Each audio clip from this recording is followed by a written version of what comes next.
So it became like very clear to me that, oh yeah, there's nothing working. I've tried a lot of things. And so I decided to do what I did every day with the sea.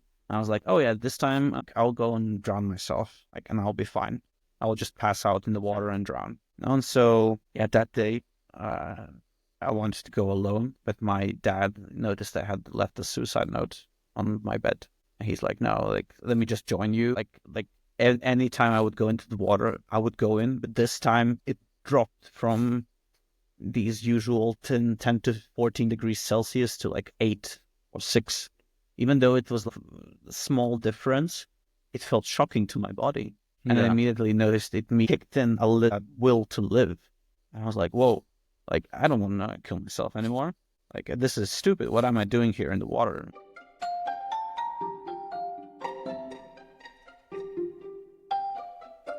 Hi, and welcome to the Enter the Cold podcast. I'm your host, Simon, bringing you stories from people around the world who have used cold water to improve their health. If you want to know how to experience the cold safely and enjoyably, stick around and enjoy the stories. Edgars is on the show. Yes, and Simon, nice meeting you again.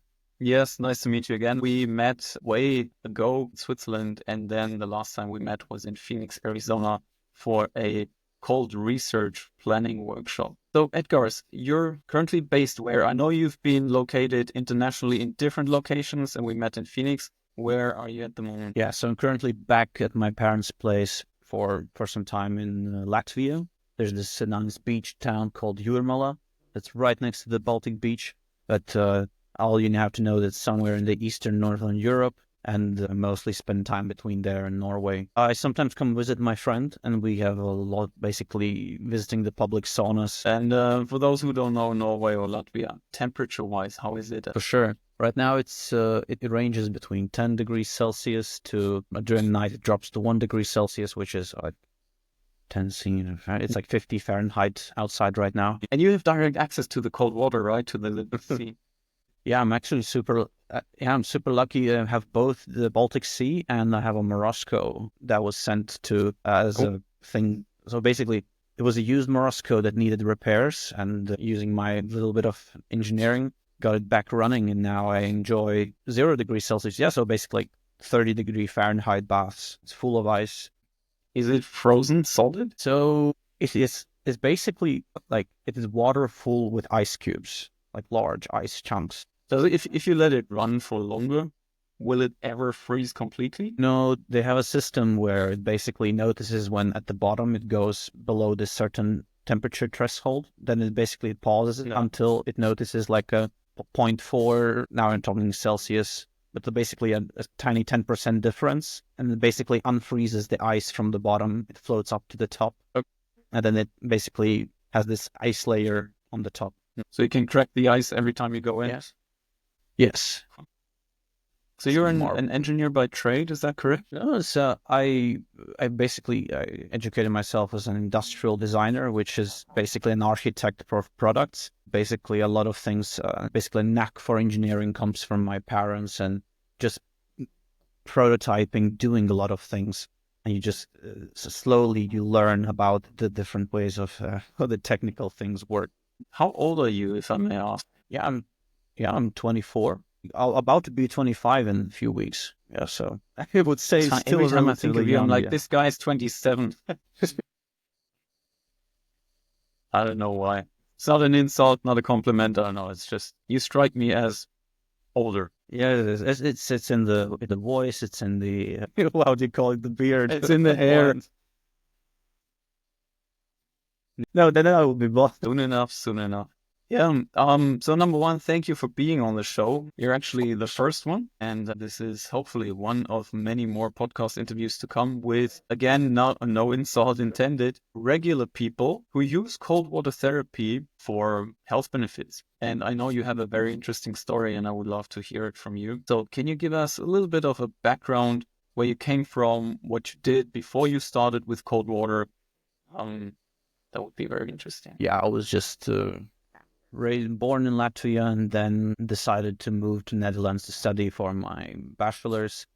finished a bachelor so basically in industrial design, doing product design, working for different companies, and essentially basically COVID hits, right? 2020, COVID hits, had to move back to Latvia, stay with my parents, but eventually what happens is that I noticed that I basically work all the time, and I lose a lot of my friends who I have in Netherlands and basically my design community. And essentially what happens is I noticed that during my bachelor thesis, what I was working on this modular parcel locker, and was also got some, don't need to flag, but I got some like design awards, and basically was a lot of work to finish my bachelor's and do some work on the side. And essentially I started noticing I was burning out. I was experiencing burning out. I didn't know much about like how to manage this. I was all like, that's the thing. I've always been active, eat. Yeah. How did you notice that? Like, did you know what burnout symptoms look like, or was it just gut feeling? No, so there were a lot of things that happened to stack at that time. That was doing the work, relationships not working out, being like stressed all the time. But I didn't really connect it with a burnout. I was thinking that's just a like rough time, you have a lot on your plate. But eventually it turned out to be a bit more like worse when I started getting like spasms in my body. I would never do that. Like you would notice your like body rejecting like stress, like having like zero motivation to do things. And then eventually I noticed, so I thought like, oh, I just need to get back out there. So I went to do my master's in Denmark and doing some like design management, working for this health company. Like that's the funny part, right? You would think that you get healthier if you work for a health company. It's rather the opposite. Yeah. You actually eat way more cake at health companies than other companies, I would say. And but what I started noticing is that one day, out of nowhere, I just started getting like very, very bad thoughts. And I would just say suicidal even, I would say. And of course... That came out of nowhere? Yeah. It was just like one day it felt like an option. And I was like, whoa, like a bit scary. But I like, because I have like things going on for me, I was like, that doesn't make sense. Like, but I started talking to my parents. It sounds like you were very successful. I wouldn't say so. It was just like I was doing things that were very interesting to me. Like I was working at this company, I was studying, I was doing new designs, and then it made me, like it kept things like, and I just felt like, oh, there's some like rough patches sometimes. So I just ignored it for most of the time. But there came a time where I couldn't really ignore it anymore, because I was just stressing out too much, so that I could maybe work for like 2 hours a day, really, like do proper work. All the rest would be like very mechanical. And as the story goes, that I just started like looking for like different ways of like getting the stress out. And this has been like a long journey of mine, like starting looking at meditation, various fasting, like diets, or sports, obviously. That's been like an essential part.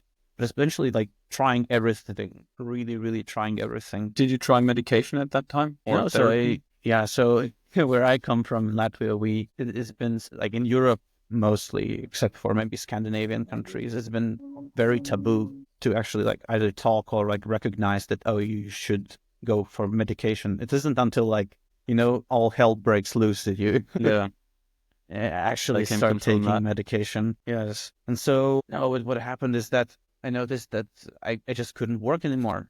I just had these like panic attacks all the time. And so I decided like, okay, but let's start going to therapy. Let's give that a try. That seems like if nothing, that what I'm trying doesn't work, let me start with the professionals. So that was like the first professional thing I tried from the medicine part, was just go to a therapist. And basically during therapy, I noticed like, okay, yeah, mentally I could switch my environment, do things, but it still didn't resolve a lot of like physical responses to stress I had. And then slowly I started noticing that I just realized I'm a bit mixed up in the story now. Oh, it's all good. It's very interesting so far. I mean, what we're trying to get here is people to connect and identify with you and kind of see, hey, I'm maybe in a similar place. When you told the story, it reminded me exactly of my time when I was working for a bank. I was studying at the same time. I was doing an additional degree next to my studies. Then I was learning how to salsa dance in the evening and learn Chinese, because nothing was good enough or nothing was enough in general.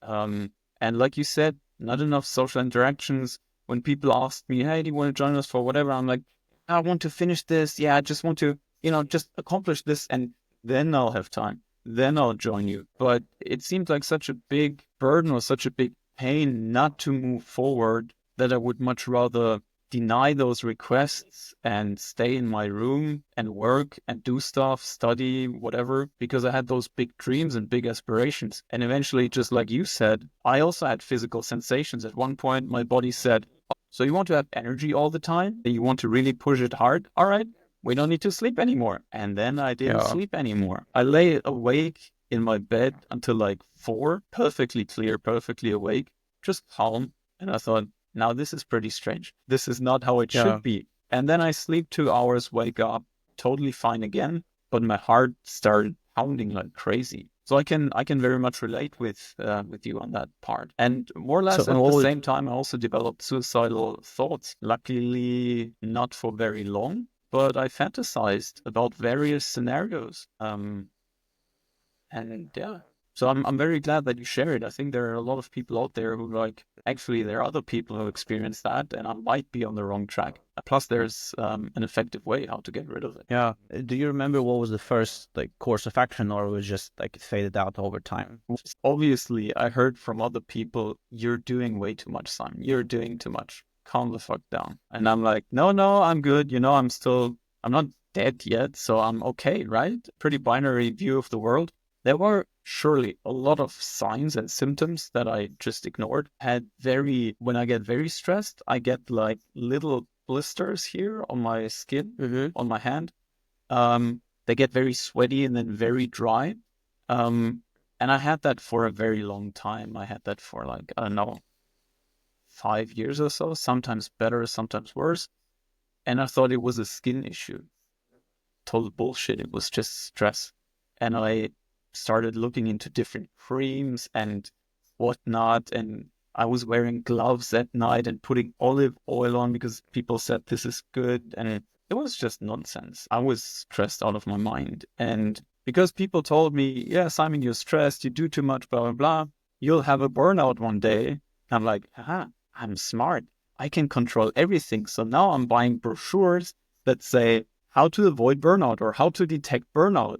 So I'm like, if I know the symptoms, then I can take countermeasures and still keep going on my way on that crazy speed and even controlling my body and my stress and my burnout, which is in hindsight ridiculous. Yeah. I see you're nodding. Do you feel like similar story? No, it's always this case that our bodies are very smart at signaling that something is wrong. Yeah. And then the most often case you would say, okay, if this happens, there is a Y solution to this.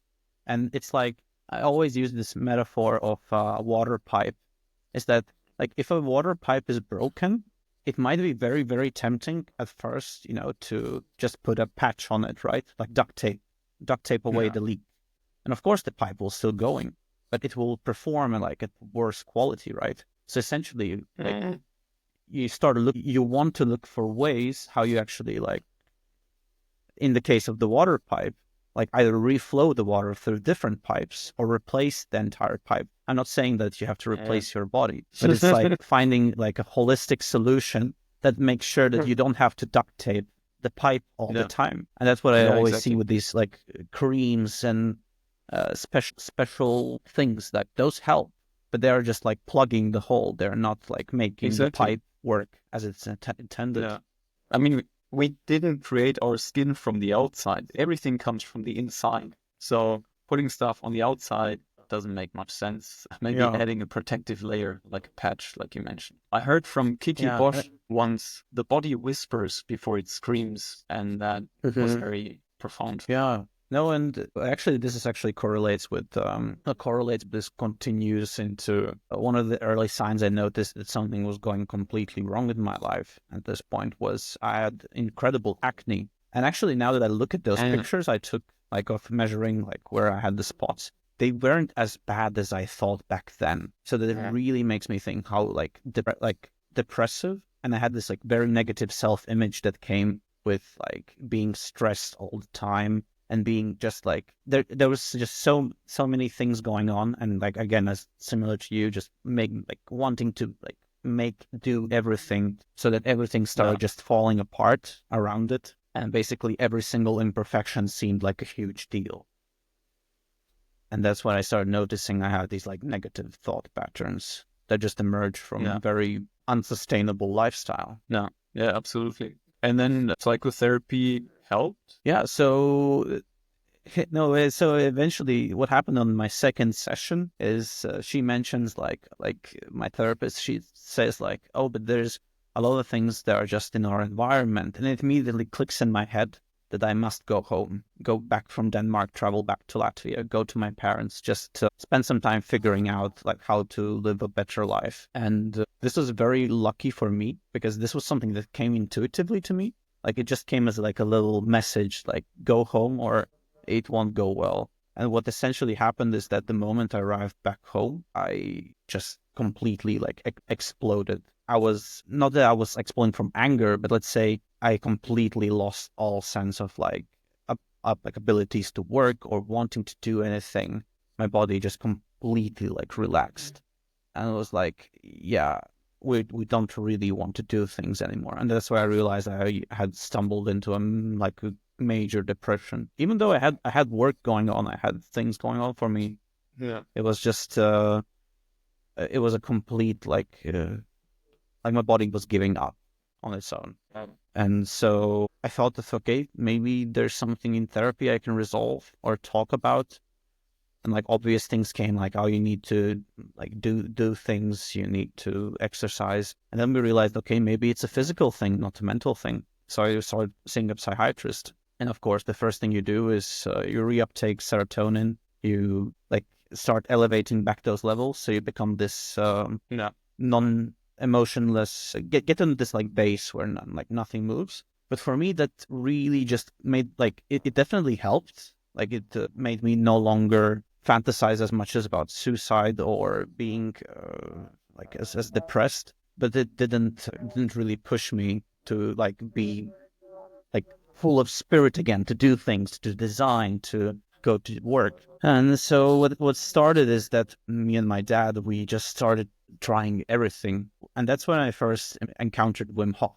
I had followed him for a very long while, did cold showers and breathing, even when I was like back in university. Then like it helped. It was definitely a positive influence, but it didn't like completely change. It didn't do like complete change. So have you started at this point with cold showers, or have you started before already? Before. Okay, so you were developing those depressive symptoms, even though you were taking cold showers. I'm just very interested in this point because I know Wim Hof sometimes says, we're going to eradicate depression by 2025 or whatever. Just take a cold shower.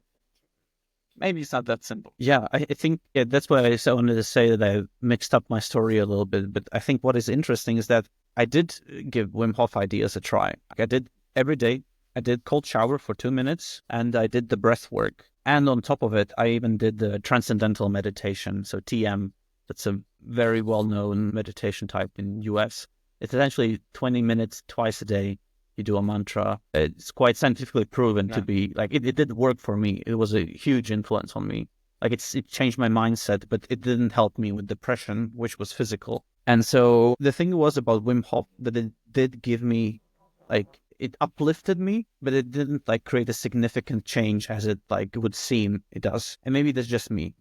And no, so going to psychiatrist, I realized that, oh, I had undiagnosed ADHD. I had a lot of inflammation going on. So essentially, the 2 steps we took from there was, okay, first let's get some supplements. Let's take care of the inflammation and like missing nutrients like that are found in my body. This is always the step 0, right? Get the vitamin D, vitamin B, magnesium, like get those back up. I did that. And of course, my acne started clearing out and everything, but I still, like my body was not like pulling through. It was still like this emotional down. I was just down. And so we tried a lot of things, went through these different therapies, the alternative Ayurveda, like breathing, hypnosis, meditation. And all on top of this, I did like sports, like almost every day. I either ran or went to gym.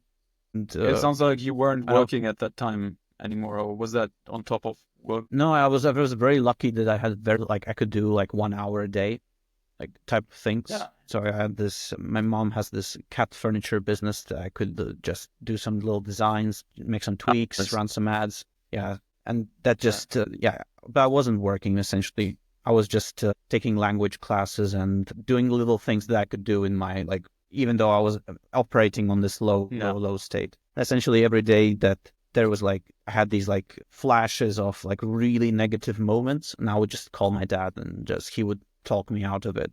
Because it was even though you learn in meditation to let thoughts pass, it was really overwhelming. No, and so this went on for almost half a year. And we every month we would try something new, either a new doctor, new supplement, new way, or maybe let's cut off coffee. Let's see how coffee doesn't influence, or let's see fasting, let's see carbs. And essentially I got more and more depressed every month that something didn't work, or a new drug that I was given by my psychiatrist wouldn't really help. No, and so did you look for help online for communities and other forums? I didn't join any, but I would just read a lot on the subject, especially my dad, because I was emotionally down. I couldn't focus on many things I could do physical stuff, I could go work in the garden, I could go do some volunteer work, that was fine, walk my dog. But I couldn't really do a lot of intellectual work, reading. So there's this huge mix of things. And then essentially what I started learning is maybe I can do whole body immersions instead of cold showers. That was something that was still on the table. I hadn't tried it. And essentially that was really nice because I had the sea right next to me. So I started challenging together with my dad. We would go for these swims every day. And then we just take 2 minutes to just sit in the water, no matter how cold or warm it was. And it was at 50 degrees Fahrenheit, something like that. It wasn't the coldest, wasn't the coldest water, but essentially it was interesting. That's roughly 12 or 14 degrees Celsius? Yes. So the sea doesn't drop below that until November. So we're talking here early autumn, we started doing this. And I just of course it gave me a feeling oh, I'm overcoming difficulties, got this a bit of a rush, but it wasn't significant enough to I would notice it. It made a significant difference in my life. But we kept going just as an experiment to see where it goes. No, and essentially what happened is that because I was getting more and more depressed that things are not working out, I said is there anything else really I can do? If I'm gonna live down like this, I think that's fine. Then let me just go away. And especially it hit me when the psychiatrist, who was one of the leading ones in the country, and she's Edgars is doing everything all right. He's taking the right drugs. He's been doing it for a year. He's eating well. He's doing sports. He's socializing and trying a lot of things. But I wish I could just shock him or something. And that moment really, really depressed me because I felt even the best psychiatrist has tried everything. Yeah. It's I don't know. What is it? Psychedelics from now on? Yeah. Mushrooms all day. Yeah. It's I have no problem with opening my mind. It's it felt purely a physical thing. I needed this jolt of electricity. No, and so the tough part of the story goes that I decided to kill myself after that visit. It became very clear to me that, oh yeah, there's nothing working. I've tried a lot of things. So let me just, go out. And so I decided to do what I did every day with the sea. I was oh yeah, this time I'll go and drown myself, and I'll be fine. It's it's really, really painful, and I'll just pass away. I'll just pass out in the water and drown. And so yeah, that day I wanted to go alone, but my dad noticed I had left a suicide note on my bed. And he's no, let me just join you. And I was I couldn't really say no because it's a tradition, and he would suspect I'm doing something. No, but then he approaches me and he asks me do you really want to do this? And I'm yeah, yeah. I'm sorry that you have to hear this, but it's very clear in my head. And he's he did something basically what no Latvian dad ever does, maybe twice in my life. He gives me this really big hug, and he says hey, we can figure it out. Just give it some time. And I think that was the first time I really saw my dad tear up. I teared up. But I'm still in my head. I was Nice. like I still need to do this. Like this is the way. And he's like, okay, I'll just go for a swim, then together one more time, and in case like the shock really like takes you out, and you feel this like that you want to do this, like there will be no shame. No, but then like I like any time I would go into the water, I would go in, but this time it dropped from these usual 10 to 14 degrees Celsius to like 8 or 6. Even though it was like a small difference, it felt shocking to my body. Like I felt this like electrifying. I felt this electricity flowing through me, and it was like a little door opened in my head from the shock. And I immediately was like, "How should like that's that flight or flight response or something that people talk about this ice in the cold water therapy." And I immediately noticed it me kicked in that will to live. And I was like, whoa, like, I don't want to kill myself anymore. Like, this is stupid. What am I doing here in the water? Like, oh And you my didn't God. do anything, I felt, anything. Sorry for interrupting, but did you do anything different on that yeah. day? Like, was it just the temperature, or did you jump in, or did you stay longer? No, so it was literally just the temperature.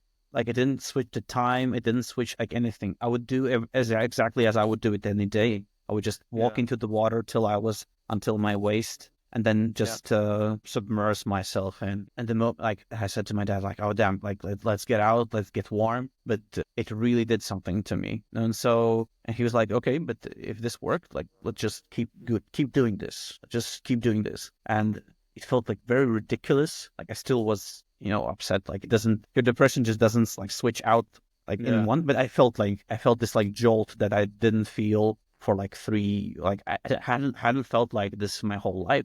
I had this like extreme jolt. And so we keep doing this for a week, and eventually my birthday comes. I'm like thinking now, like 1 week later, I immediately noticed like a lot of symptoms I would experience every day, like sluggishness, like negative, like continuous negative chatter, would slowly just go away. Started like one day I caught myself. I was like, hey, I don't feel that depressed anymore. Like I feel pretty okay. Like, and I hadn't felt that like in a long while. Felt like I had like a way elevated energy levels and everything. And you would say, of course, this is from cold water therapy. So actually, what I know, I even had some pauses there. Like I had like 3 days without water, and I noticed like, oh, I'm still doing fine. Like I'm not immediately suicide. Like I'm not even contemplating suicide all the time. And so what we proceed to do is that through the whole winter, go almost every single day into the cold water for 2 minutes. And how we did, like, we didn't have any like scientific approach to it. We just had this like little cheaply manufactured thermometer from China that would show the reading for exactly. Yeah. They would show exactly a reading for like 2 minutes. Like you press a button to start showing the temperature, and we measured it to be 2 minutes. And that was always the time we would sit in the water, no matter how cold or what's the weather outside. We would just sit those 2 minutes. And that ended up being the way. Because after like 3 months, I started noticing like I didn't really feel like taking my medicine anymore. And slowly, and this is of course something everyone individually should assess, but I started talking to my therapist. She was like, okay, let's start tapering off. Like, let's see if we can remove something slowly, and do they make any difference? And so I did that for over 1.5 years. I slowly today I'm drug free, I would say. Nice. No, I would say, but so that's what happened. Is that eventually I noticed I didn't need the medicine. I just needed really to expose myself to this like cold environment that would kick my nervous system into this overdrive, and it really put things in place. And it really matched together with like supplementing, like getting my vitamin levels, getting my diet back on. Like, all this thing came together, and then the cold water was this shock that really put me back into like you would say like a record. It put me back into the groove. Like, oh, it's worth living, and haven't experienced a similar effect ever since. And have you kept on taking the cold baths? I know you have a Morosco ice bath, so do you still do it daily? Yeah. So, I would say, almost every day. I would say like at least 5 times a week, because I immediately noticed the moment I go 2 or 3 days without it, I would get like this sluggish feeling, or I would be more susceptible to food cravings or anything. Yeah, if you ask me, I think it also could be an ADHD thing. that my like the ice bath and cold swims really elevate my dopamine levels to, let's say, it might be that so for ADHD people, it's usually that it's lower than what would be for normal people. So that sometimes we need 3 coffees to just do normal work, like as someone without noticeable ADHD symptoms to do. And what's your time protocol in the ice bath? So right now I sit anywhere between 2 to 4 minutes, and I just go by feeling. I just notice like if I'm over, because the moment so this is the difference between sitting in an ice bath and a cold swim. In a cold swim, I would notice that like 2 minutes is fine because I get this constant, and like it's both the environment, like going to the beach, dressing down, getting into the water, getting out of the water, dressing back up. There is like more cold exposure that happens. So I don't like oversit because I need to get back home and rewarm. But with cold bath, you immediately notice that, oh, like I can sit for at least like 6 to 10 minutes, but then I would tremble for the next, I'm not even joking, for the next 6 hours, or even the moment I go to the bed, I'm still shaking because my body's still like reheating itself. And I mean like in 3 layers. Like this summer, there was like 30 degrees Celsius here at my parents' place with the bath. And I would be in like 3 layers just to like, rewarming. Because there's the danger of like over-sitting too much. Like it's toxic gains even at that point. Yeah, that's what I see sometimes here on social media when people are trying to compete on the duration that they spend in the ice bath. And the more I talk to people, the more I realize, and the more I feel certain that it's really not the time in the ice bath. It's what you do before and what you do afterwards. Yeah, and I would say, a lot of things you would notice is that there's this sense of bravery, right? Of just like jumping in, sitting there for enough time that you can film yourself, and then getting out. Essentially what you want to notice that you go in peacefully. Like you go into it like mindfully, that you're aware that, oh, I'm going to overcome something. And then of course you need a little push there to just like get in the water. But then there's this like game you have to play that it's like, can you sit down there for the first 15 to 30 seconds of overcoming this initial, no, I really want to get out. If you can endure it with like peace and calm and like control, you're not stressing out there. And even without the, the physical benefits that you notice from your body interacting with the cold and the shock, you develop this like mental mindset that everything is fine. Everything is fine. I can adapt to this. And it's something like, it's physically forced upon you to do that, but it's something you can really take into your day-to-day life, right? So things are happening. Have you had really concrete experiences where you had a stressful moment and you thought, I can do this because I was, I don't know, in the cold sea today? Or is it more subtle? Because sometimes I hear people talk about how this trains resilience. And I looked into resilience a little bit, and I haven't found studies that really prove or show that thing that you train here translates into a different area. So just because I can go into an ice bath doesn't mean that I'm a good, or that I'm fearless about public speaking. And there are very prominent examples like pro boxers, for example. I mean, going into a boxing ring, having yourself under control in that environment, getting smacked in the face several times, still standing, and the endurance that you have. I mean, if I compare that to an ice bath, I would say there are some similarities, right? It's tough. You need to stay calm. You need to control your breath. But still, such people are afraid of public speaking because it's just a completely different realm. That's why I'm sometimes a bit skeptical when I hear about those mental benefits that translate into different areas. But maybe you can convince me otherwise. First, I wanted to agree, right? Because it's a mental model. First, you have to open yourself to seeing that, what doesn't kill you makes you stronger, right? It's like realizing that every hard skill, it has to suck, right? For the first N times. It's only it weakens you over time until you die. Yeah. No, Death by 1,000 cuts. Yes. This is actually something I noticed that the boxer example is very interesting for me because I do karate. I've done it since I was like 6 years old. And one of the things my dad would tell me, because he's also doing karate, is he said that fighting, like doing like a competition fighting, They have this style that's not really contact based. It's a bit of like anyone Shadow who's been boxing? into boxing, or not even yeah, it's not shadow boxing. It's just very light contact. It has to be very Yeah. technical. It's like you cannot like completely punch someone. You will get No. disqualified. Not disqualified. You get penalties for that. And that's why a lot of people are like, yeah, you can't really learn fighting from that. But it teaches you control, right? Yeah. And because you need to execute these sequences of hits, you have to learn your opponent. And that's what my dad says, like, this is even harder than public speaking, because like fighting, you have to get into a ring. You have to, yeah, again, as you said, keep your calm. And it's really about recognizing how, okay, this is a difficult thing.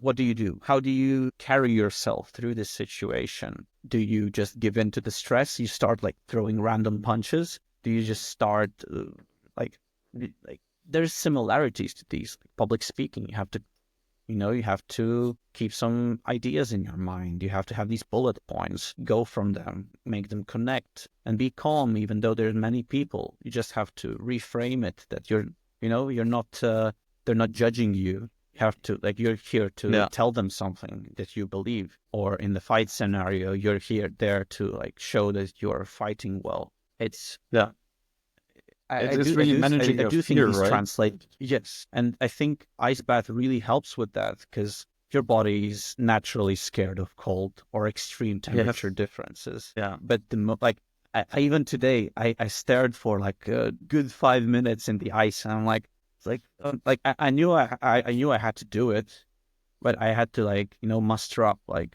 when do I do this? Do I do it when the sound, like a song hits at the right note? But then you just internalize this. Okay, I have to do this first action, have to overcome it, and then everything is smooth sailing from there. And I think that's like, yeah. And then when the bath, you get the shock, you bring it under control. You're like, okay, I'm doing this, And I think the same thing is in every like stressful work scenario. Like, let's say you're about to go into a meeting, you have this initial shock, like, Exactly. I really don't Until want you to, find your flow. Yes, you sit in there, you say hello, you ask how the kids are, you like bring it under control. You know clearly, like, you have some bullet points prepared, you bring it under control, and then it's, you bring some kind of flow into it. Yeah, absolutely. Speaking of work and bringing things under control, I know that you're somewhat, not really secretly, but you're working on a project related to ice bath. What do you do with BathBobber? Yes. So as I mentioned, I had this. You would say that my story is kind of tailored for this, but So I noticed that for me, cold only works when it's a specific time and temperature difference, and I noticed it's like, to really get these benefits that many people vouch for, you really need to find your own time and temperature. And I would say it's the same as with gym or running. It's like, you won't lift like the heaviest weight on day one. You would find the weight that works for you, and you slowly build it up, right? So I was thinking like I could do the same for cold. And at first I was like browsing Amazon, looking just like for a very, very simple thing, right? Like a timer, thermometer, sends it to my phone and analyzes the data. And me browsing it for long time, trying different apps, trying different like smartwatch things, I noticed like, there is no simple way of doing this. And there was like not a simple, like a thermometer that would just send this data. So I decided like, cold water today is like running without knowing kilometers of time spent running. So there's a lot of guessing. Right? Yeah. And so I was like, I'm an industrial designer. I can create products. And I was looking for something to work on for a very, like, I needed something to work on, basically, now that I'm like happy again. And I was like, okay, what if I don't have a job, but I built this thing? I combined timer, thermometer, and sensor. So I decided like, why not make it nice? Why not make it this space age BathBobber? You can see it on the website better. It doesn't actually have a display. It would have like, it has nice like light matrix that shows you the temperature. Is this a prototype or is this? It's not working as we speak. I can briefly tell you about it. Tell me. Yes. So essentially, I wanted to solve the three things, right? First is like, how do you measure it before you enter? So you're not just like blindly dropping into a random temperature. And let's say like, you're determining how long will you stay in the water. You already come up with it before you do it. So you keep it safe and you don't overdo it. the second thing is when in the water, you have a nice, like, so you put it in the, like, you can use it as a little tea bag, place it in the water, get a Does it temperature, float or does bring it it up. sink? So this one, it floats at this nice 45-degree angle so that the screen faces both. Like you can see it both from up, you can see it both in front of you when you're swimming. And there's a little temperature sensor on the back that actually gets immersed through this angle, but it floats. And we have this like little spaceship design because for me, it's basically what happens in cold water is very similar to a rocket launch. Is you first get the shock, you shoot through the space, and there's like everything going on. But then once you reach you get out of the atmosphere, you get this calm, cold, you're in this vacuum, and everything's peaceful. There's nothing, like it's completely quiet. Yeah. And for me, that the same thing happens when I'm in my ice bath. I get into this zone where nothing really matters. You get very peaceful. But anyways, going back so that's the second thing is when you're in this peaceful zone, how do you keep track of things? For many, like, of course, many of already, they just have a smartwatch or phone next to them, but it's having a phone next to you. It's like, okay, then it will ring, then something will happen. You have to get out, maybe use it with wet hands. We wanted to really streamline this, make it so there's a rotary button that you can set your time and then you can press it to either start it or stop it. So it immediately happens. You don't have to think about having all these gadgets around you. And so it gives you peace of mind. You basically have everything. Yeah, and collect the data that's around it. Like, for example, like a smartwatch is great for getting your heart rate and time, but smartwatches are bad for getting temperature because most of them are like mixing with the body, like the body temperature. And most of them also don't have like a proper temperature sensor that can actually like be immersed without being affected by the environment. Like you don't see like a probe sticking out from your Garmin or anything. Like those are pretty good sensors. It's just that you have to put your hands into the cold before you actually go into the ice bath. Yeah. That was actually my first idea. Yeah, that was my first idea to just make a separate Bluetooth device that just sends the data to my like Apple Watch. Yeah. And then I realized like the more like having like just a Bluetooth thermometer, like you need some kind of indication that it's working or how long has it been there or when did it happen. You start slowly adding these things that you want to make it beautiful. So like, why not make it beautiful? And that's actually the third function is that it's like this reminder. It acts as this, a little buddy for your cold swim that you like lets you measure and keep track of what you're doing. Yeah, and essentially, it's been going now for a while, and we have been basically building prototypes of this, like to get it down. We already had this like big version of it that's just like an IKEA Tupperware measures and everything. Like, people love it. Yes, but have you tried this one? We want to get it down to this one. Yeah, like have you been in the water? Yes, I use it every day. I keep track of time and temperature. It's just that it's not seamless enough.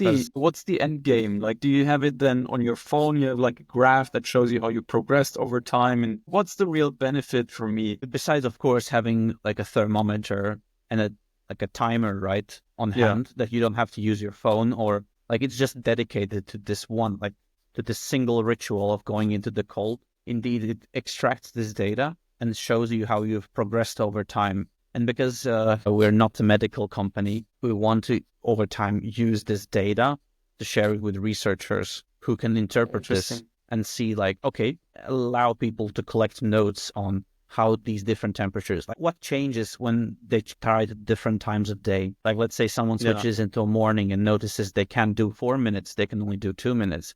This is, of course, very... Well, and like enthusiast talk. Yeah, but it's very interesting. I mean, it reminds me of a conversation that I had just yesterday evening with my mom's boyfriend. And I'm also currently working on a small product and he helps me out. And then he's a product designer. You met him, right, Martin? And he knows a bit about cold exposure, but obviously he's not practicing it regularly. So then we talk about how long to stay in the cold. And my first question to him was like, what do you do it for? Because the purpose defines how long you stay and when you do it, right? So if you want to increase your muscle mass, then you do the ice bath before you work out. If you do the ice bath immediately after working out, you lose your gains. But it's very good to recover. So if you're competing and you want to recover quickly, then the ice bath afterwards is really good. So I think what you're doing there is very interesting, because there's so many fields where cold water sounds very promising, but there's very little scientific and data-based proof. And if we could get all that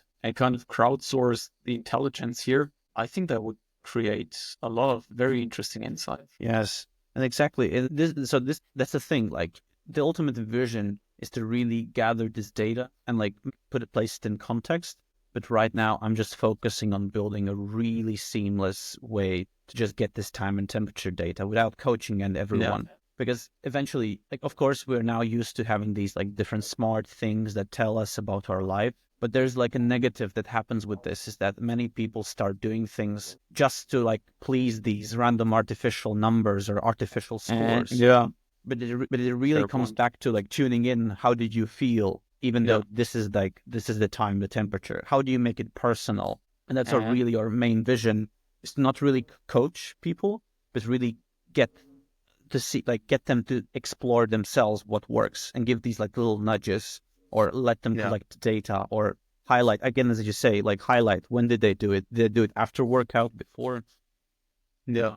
That's a very interesting thing. Just like a few weeks ago, I started using these continuous glucose measurement devices here, because I started feeling tingling in my arms and in my face, and I had blood work done before, and it looked like I'm slightly below pre-diabetic. But then the person I spoke to was like, yeah, we don't know, and maybe you see next time. So I got the device, and then I saw very clearly where I was at what time, and it was so interesting, because you said it's important to develop a feeling, but you can't really feel your blood sugar level unless it is too late and you feel the tingling. And then you're like, okay, it's pretty obvious now. So just getting those insights, I think, is very helpful. And for me, it was a very big help. That's a very interesting side note.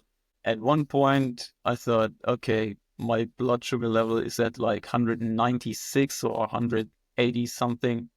I really need to do something. And then it clicked in my head, because I realized I had read somewhere that cold baths are working, but I didn't have a cold bath. So I said, all right, I'll just take a 10-minute long cold shower. So I went into my basement, took a 10-minute cold shower, and I saw the graph afterwards that was spiking up. It just immediately came down again, just because of the cold water.